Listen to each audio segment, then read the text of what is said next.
Hello guys, magluluto nga po pala ako ng tinola. Naihanda ko na nga po pala yung mga kakailanganin dyan.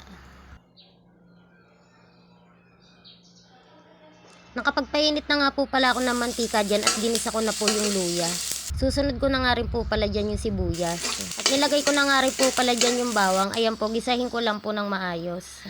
At nung pagkagisa ko nga po pala, ilalagay ko na nga rin po pala dyan yung manok. Ayan, gisahin ko lang po yan.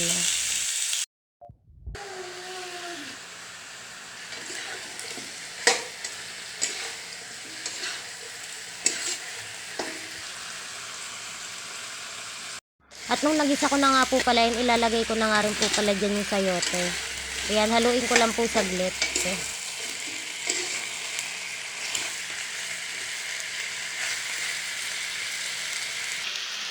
At ayan po, maglalagay na nga po pala ako dyan ng tubig. At nung pagkakulo nga po pala nyan, maglalagay na nga rin po pala ako ng pampalasa. Naglagay na po ako dyan ng pamintang buo. At naglagay na nga rin po pala ako dyan ng magic sarap tsaka konting asin. Okay na po yung lasa nyan. Haluin ko lang po.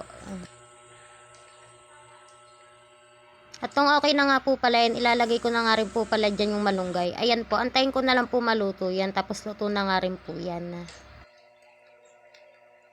Ayan po, kain po tayo. Please like, share, and subscribe po. Thank you po.